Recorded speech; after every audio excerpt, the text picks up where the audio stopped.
Hello everyone, good morning. कैसे हैं आप लोग? तो आज 26 दिसंबर है। सीटीटी में ऐसे एस्पिरेंट या फिर ऐसे आवेदक जो रजिस्ट्रेशन तो किए थे, यानी कि जिन लोगों ने अपना रजिस्ट्रेशन की प्रक्रिया स्टार्ट तो करी थी लेकिन वो फॉर्म पूरा नहीं कर पाए थे, तो उन लोगों को मौका दिया गया है दोबारा से। 27 तारीख दोपहर से आप लोग आवेदन कर पाएंगे, यानी कि ऐसे लोग जो पहले अपना रजिस्ट्रेशन कर चुके हैं, फॉर्म कंप्लीट नहीं कर पाए हैं, उन लोगों को मौका यहाँ पर दिया गया है। ऐसे लोगों की कुल संख्या यहाँ पर 1,61,127 है। तो फिलहाल इनको 27 दिसंबर दोपहर 11 बजे से लेकर 30 दिसंबर रात 11:59 तक पोर्टल ओपन रहेगा। यहाँ पर ऐसे अभ्यर्थी जो अपना आवेदन नहीं कर पाए थे, अधूरे रह गए थे, वो लोग इसमें आवेदन कर पाएंगे। इन उम्मीदवारों ने पिछली आवेदन अवधि जो कि 27 नवंबर से 18 दिसंबर थी, तो अपना रजिस्ट्रेशन तो किया था लेकिन अंतिम रूप से फॉर्म सबमिट नहीं कर पाए थे, तो उन्हीं को मौका दिया गया है। ठीक है, CTET.NIC.in पोर्टल पर जाकर आप अपना लॉगिन करके आवेदन पूरा कर सकेंगे। तो ये एक मौका आपको और मिल रहा है।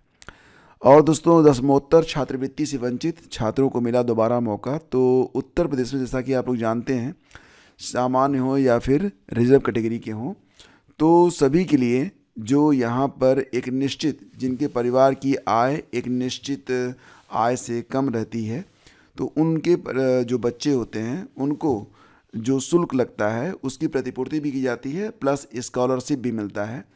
तो समाज कल्याण विभाग ने शैक्षिक सत्र 2025-26 के तहत संचालित दसमोत्तर छात्रवृत्ति योजना के तहत सभी पात्र छात्र छात्राओं को बड़ी राहत दी है।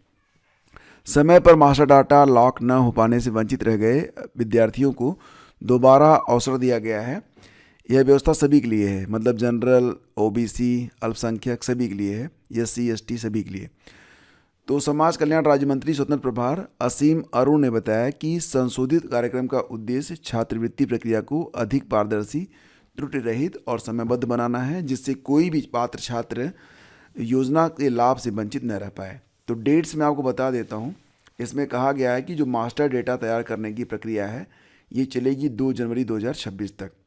विश्वविद्यालयों और अफिलिएटिंग एजेंसियों द्वारा फीस और छात्र संख्या का सत्यापन 9 जनवरी 2026 तक, और जिला समाज कल्याण अधिकारी द्वारा मास्टर डाटा और फीस सत्यापन की प्रक्रिया 15 जनवरी 2026 तक पूरी की जाएगी। उन्होंने ये भी बताया कि सामान्य, OBC और अल्पसंख्यक वर्ग के जो छात्र हैं वो 14 जनवरी 2026 तक ऑनलाइन आवेदन कर सकेंगे।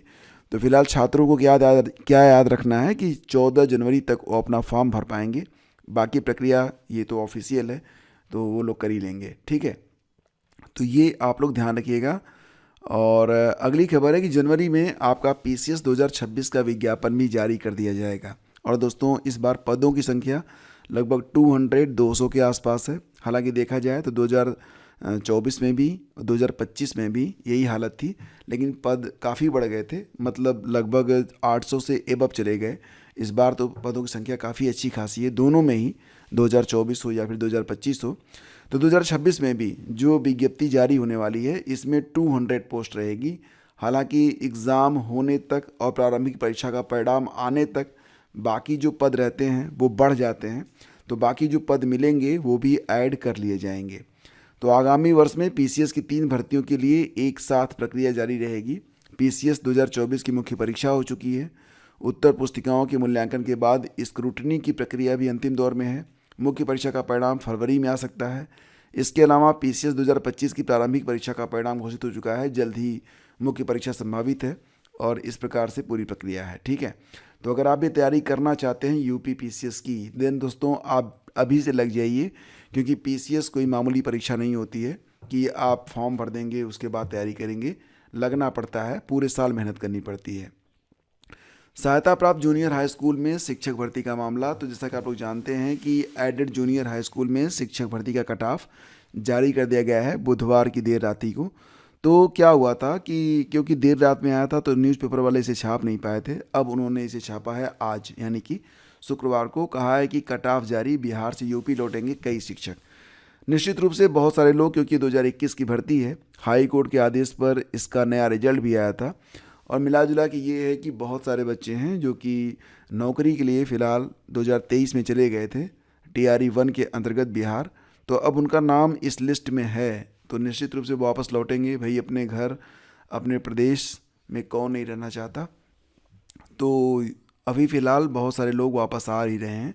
तो यही खबर है। बाकी अगर आप कट ऑफ देखना चाहते हैं तो आप चेक कर लीजिएगा, आपको डिस्क्रिप्शन में एक टेलीग्राम का लिंक मिलेगा, उस पर क्लिक करके आप टेलीग्राम पर जाइए और स्टडी विद ज्ञान प्रकाश टेलीग्राम चैनल है, तो वहाँ पर आपको सारी जानकारी उपलब्ध करवा दी गई है। 1262 पद ही केवल हैं इस बार शिक्षकों के और 253 पद केवल प्रधानाचार्य के बचे हैं। तो सीटों की संख्या बहुत कम हो गई है, लेकिन फिर भी छात्र हित में योगी सरकार का अहम निर्णय, दसमोत्तर छात्रवृत्ति से वंचित छात्रों को मिलेगा दोबारा अवसर। तो ये खबर दोबारा से यहाँ पर है।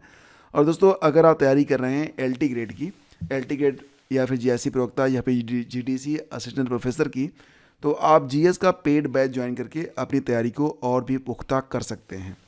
तो GS और करंट अफेयर के नोट्स यहाँ पर आपको नियमित तौर से दिए जाते हैं।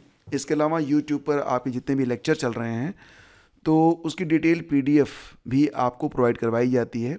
और अब तक लगभग 40 मॉडल पेपर हो चुके हैं, सभी की PDF आपको मिल जाएगी। आपकी दोस्तों जो लाइव क्लास आज थी, जितने भी लोग सेशन में थे, प्लीज़ कमेंट करके बताएं कि आपको सेशन कैसा लगा और उसकी टाइमिंग क्या रखी जाए।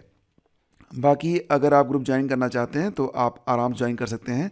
अभी यहाँ पर 299 शो हो रहा है, लेकिन अगर आप ज्वाइन करेंगे तो आपको अभी ऑफ़र के तहत ओनली 249 रुपीज़ में ही ग्रुप मिल जाएगा। ठीक है, तो आप ज्वाइन कर लीजिए या फिर आप हमें मैसेज कीजिएगा 9452252260 पर, आपको जानकारी उपलब्ध करवा दी जाएगी।